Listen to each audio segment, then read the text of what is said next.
Alrighty, welcome back to the kitchen. Today I have a very special recipe for you guys. As you can tell in the title, it's S.O.S, also known as blank on a shingle. That's right, super simple. Are you guys ready? Let's go. Here you got the Wonder Bread. That's right, that is the staple point of this dish. Pile it on, but guess what? I got something better for you, so keep watching. Let's go. Alrighty guys, first things first, get your shaved beef and slice it up thin. You're gonna just cut it into some squares as you see me doing here. You can use corned beef, shaved beef, either way. You can find it in the grocery store in a jar, or you can buy it in slices. I bought mine in the jar. Hey, give me my piece back. All right, you are gonna go ahead and crank up the heat on this skillet. Get it nice and hot so you can pour in your butter. That's right, get about 4 tablespoons in there. Let that melt down. Stir it in there, because what are we gonna do? We're gonna start cooking. This dish is a low budget dish, trust me. Have you ever had it? Let me know in the comments below. It's also known as S.O.S, blank on a shingle. You know, military people back in World War II in Vietnam definitely got used to this, as the ingredients were very simple to have on you to cook. So, all right, as you see me doing here, guys, add in your chipped beef or shaved beef, get it in there, cook it up in that butter. Let it keep cooking down, because what are we gonna do? That's right, start adding in our flour. Just sprinkle that on in there, get you a good wooden spoon, and start to stir it in there. That's right, see me? I'm stirring this in. You want to make sure you are stirring this real well and cooking off all that flour flavor. Nobody wants that flour taste. This is actually a good dish despite how ugly this looks. All right, come in and hit it with some cold milk.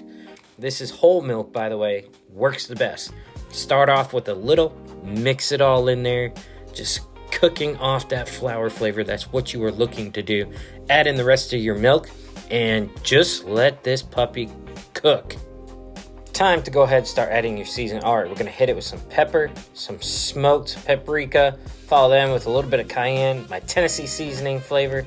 Guys, mix this all in and get this white gravy, as it would be known, to be a little more flavored. You don't have to add these. The classic recipe is salt and pepper and a little bit of the cayenne if you can afford it, to throw it in there. Either way, this is my way of doing it. You cook it your way, but take a look at this. Keep cooking it. Let this thicken up, guys. As you can see right here, this is the consistency that we are looking for. Go ahead and turn that down so we do not burn it, and just stir it around a little bit and continue to let this thicken up. You just want to make sure you do not burn it. So let this thicken up, continue to stir occasionally. And guys, this is delicious. Trust me. Get you a spoon, taste test it, add if you have to, but mine came out great. Maddie even's liking it. All right, like I said, stir it occasionally. It's gonna be your best friend. This is something that it doesn't take long to cook, but you want to make sure you are cooking this and incorporating all the flavor.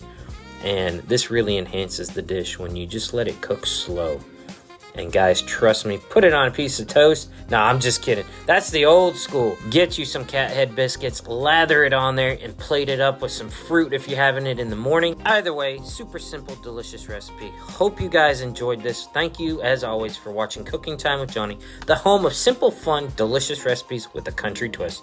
And as always, thank you for liking and subscribing. We'll see you in the kitchen next time.